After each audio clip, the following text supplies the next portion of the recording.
The masterminds behind the Ultimate Fighting Championship expected it to be a one-and-done, quick-buck spectacle. But the quick, easy, and big pay-per-view money meant there would be a sequel for 200.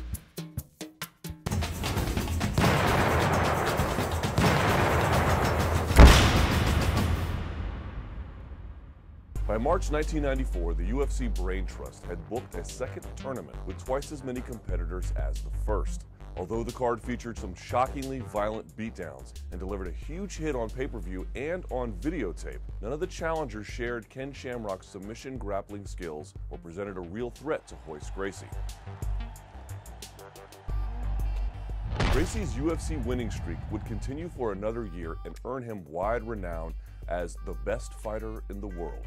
What the newly minted mobs of American fight fans didn't know was that Royce wasn't even the toughest fighter in his family. That title belonged to his older brother, Rickson. Rickson Gracie earned his notoriety in Brazil with a series of televised Vale Tudo matches in the 1980s, where he bested a hulking bruiser named Hey Zulu. Rickson's legend was burnished by the circulation of an underground VHS tape. The tape showed Rickson calling out and battering Hugo Duarte, a prominent representative of Jiu-Jitsu's longtime rival in Brazil, Luta Livre, a type of catch wrestling. Rorion Gracie's decision not to tap his brother Rickson to represent the family in the UFC was a bit of candy marketing. Rorion realized that seeing the muscular and athletic Rickson beat people up wouldn't impress the American audience as much as seeing the scrawny Royce overcome much bigger foes via the miraculous techniques of Gracie Jiu-Jitsu.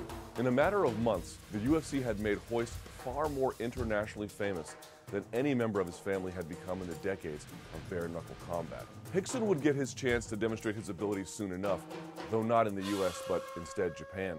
The Gracie name was known in Japan due to Father Helio's rivalry in the 1950s with judo legend Kimura, from whom the Brazilian Jiu-Jitsu double wrist lock is now named. Kimura was also a pro wrestler and helped popularize professional wrestling in Japan. Japanese fans of puroresu, though, preferred a more realistic, strong style than American fans. This commitment to kayfabe by Japanese wrestlers would eventually lead some to ask why they couldn't do it for real. By the early 1990s, a slew of pro wrestling promotions experimenting with varying levels of real fighting would ignite a craze for combat sports in Japan.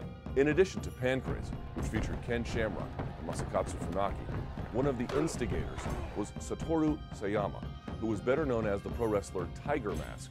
Sayama had so obsessed over shoot or real puroresu matches that he had come up with his own rule set for mixed martial arts called Shuto.